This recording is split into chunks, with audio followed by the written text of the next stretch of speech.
একদল সবার আগেই সুপার ফোরে উঠেছে, আরেক দল অনেক আগেই সুপার ফোরের লড়াই থেকে ছিটকে পড়েছে। গতকাল আবুধাবিতে ওমানের বিপক্ষে গ্রুপ পর্বের শেষ ম্যাচটা নিছক নিয়ম রক্ষার হলেও ভারতের জন্য মাইলফলকের। আন্তর্জাতিক টি-20 ইতিহাসে দ্বিতীয় দল হিসেবে নিজেদের 250তম ম্যাচ খেলতে নেমেছিল ভারত। মাইলফলকের ম্যাচটি তাদের জন্য এশিয়া কাপের সুপার ফোরের আগে ব্যাটিং বোলিং অনুশীলনেরও ছিল।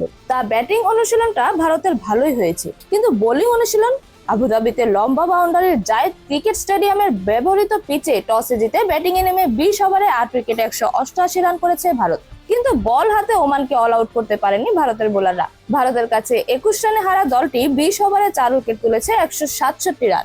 অসম এই লড়াইয়ে সূর্যকুমার যাদবের দলের কাছ থেকে সমর্থকদের প্রত্যাশা যেমন ছিল, ব্যাটিংটা তেমনই হয়েছে। ভারত 200-র কাছাকাছি রান করতে পারে মূলত সঞ্জু স্যামসনের দেখে শুনে খেলা 45 বলে 56 রানের ইনিংসে ভর করে।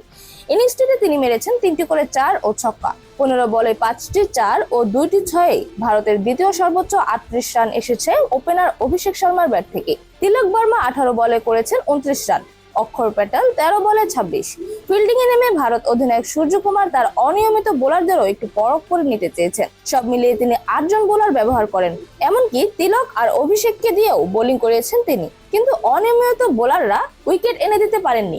ওমানকে নিয়ে ছেলে খেলা করতে গিয়ে তো হারের সংখ্যাও জেগেছিল ভারতের। শেষ পর্যন্ত তা হয়নি, ভারতকে কাঁপিয়ে দিয়ে হারলো ওমান। ওমানের পক্ষে 46 বলে সর্বোচ্চ 64 রান করেছেন আমির কলিম, 33 বলে 51 রান হামাদ মির্জার।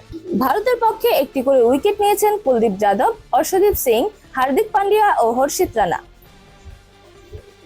এরকমই নতুন নতুন খেলার আপডেট পেতে অবশ্যই চ্যানেলটি সাবস্ক্রাইব করে রাখুন। ধন্যবাদ। লেভাজ নিউজ।